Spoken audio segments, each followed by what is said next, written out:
Shalom. Souvent, je dis, ce que vous avez obtenu par la prière, vous ne pouvez le garder que par la prière.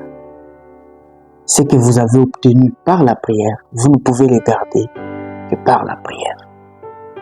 Je suis au point de partager avec vous un grand sujet, un sujet hyper important.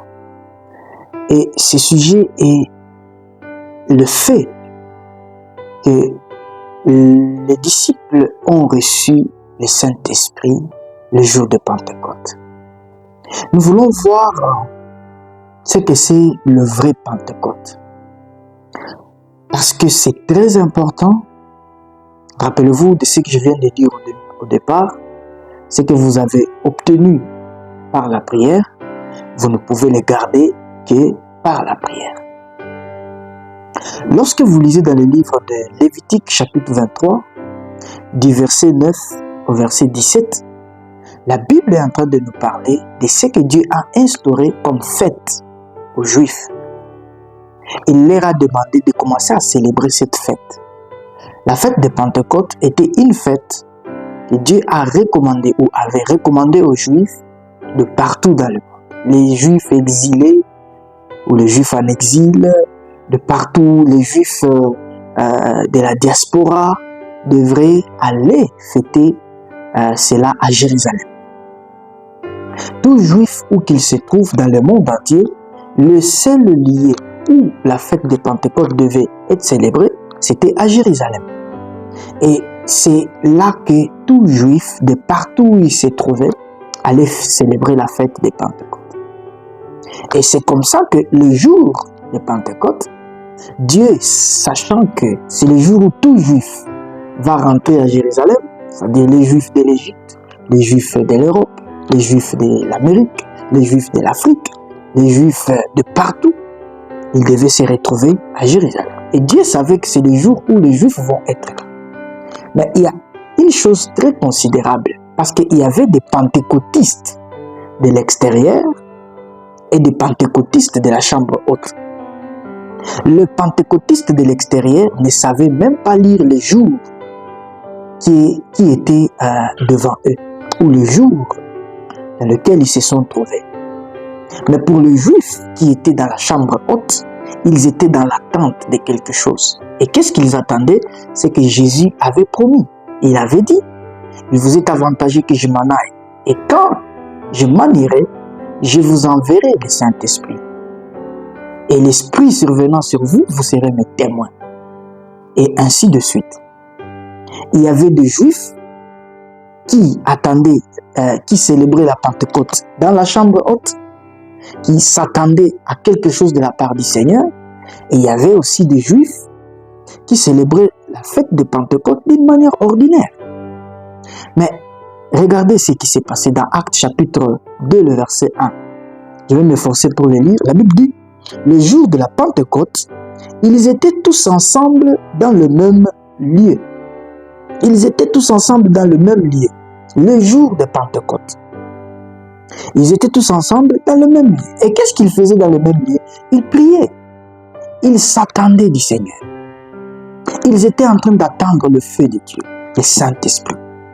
Ils étaient en train d'attendre le baptême de Dieu par le Saint-Esprit, afin qu'ils deviennent des témoins de Jésus, qu'ils continuent la mission de Jésus. Il y a quelque chose que je voulais que vous puissiez comprendre, chers frères et chères sœurs. Vous êtes enfants de Dieu, vous êtes serviteurs de Dieu, servantes de Dieu. Sachez une chose, vous pouvez être un pentecôtiste de l'extérieur comme les Juifs qui étaient là, qui ne savaient même pas ce qui s'est passé. Parce que lorsque le Saint-Esprit est descendu, les Juifs de l'extérieur ne savaient rien. La Bible dit qu'il y a eu un vent impétueux. Mais ceux qui ont vécu les conséquences de ce vent, c'était ceux qui étaient dans la chambre haute. Et qu'est-ce qu'ils faisaient?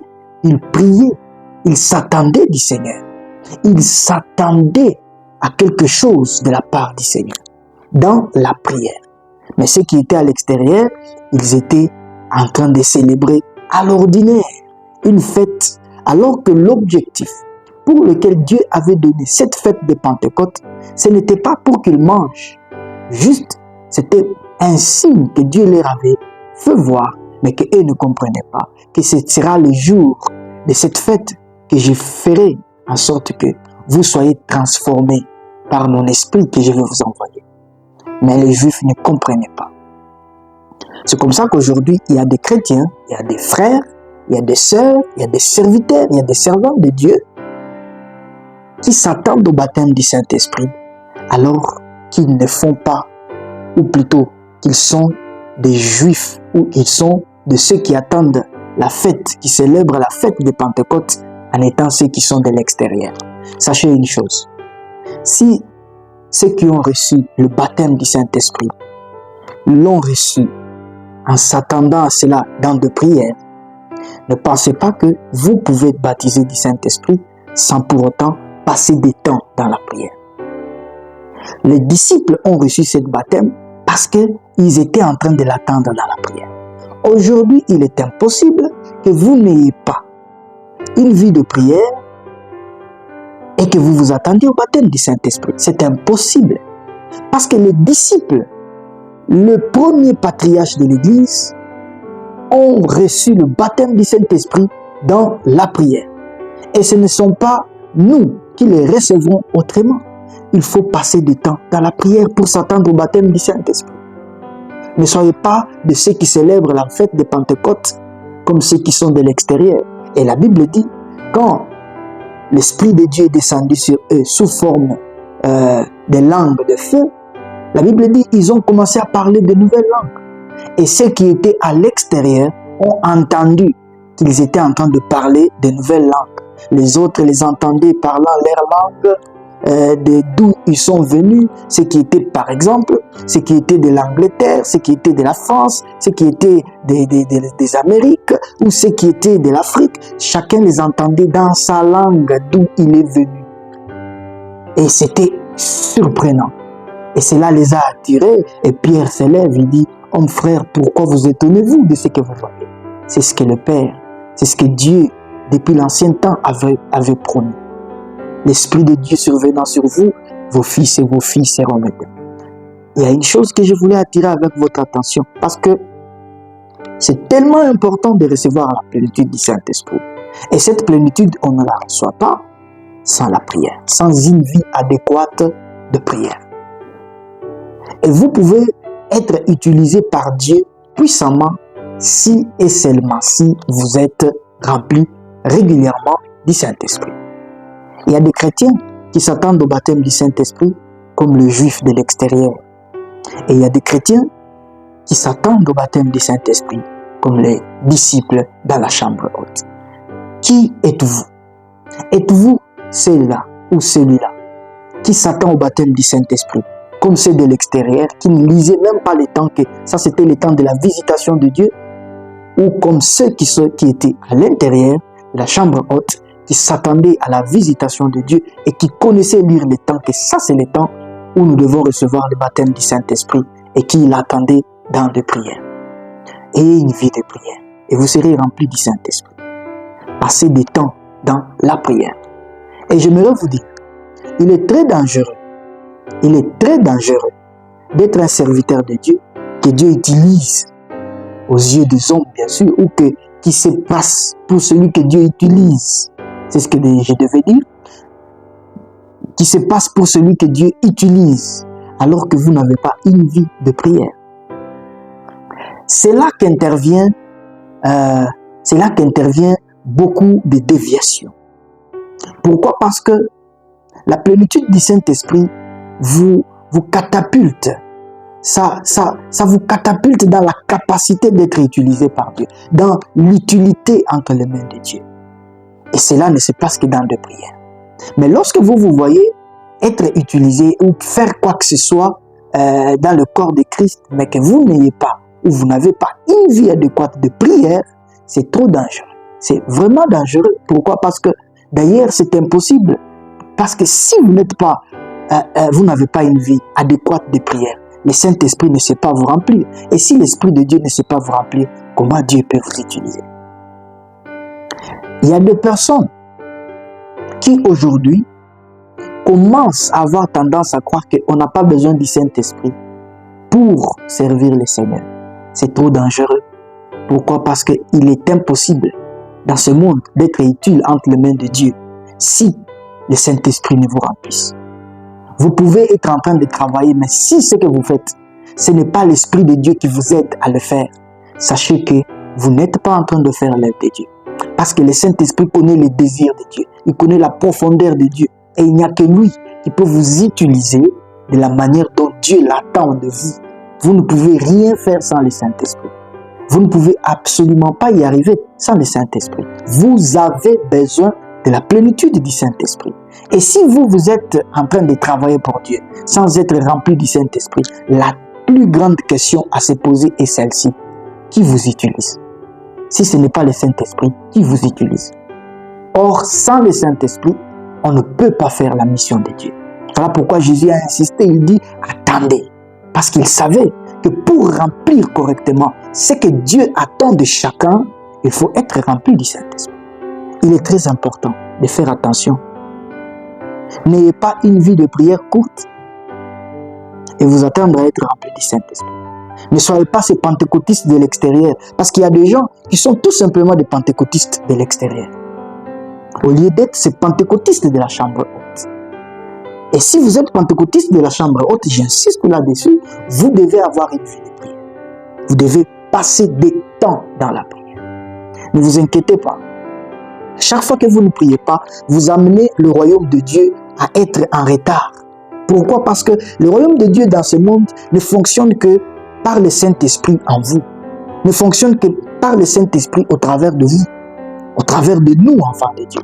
Alors si vous ne priez pas, le Saint-Esprit devient limité de vous utiliser puissamment. Voilà pourquoi la plupart des temps, ou la plupart des personnes dans le Nouveau Testament, tout comme dans l'histoire de l'Église, la plupart des personnes dont Dieu a utilisé, la chose qui les met en commun, c'est la vie de prière, la profondeur de prière. Il y a des gens qui ont prié à fond.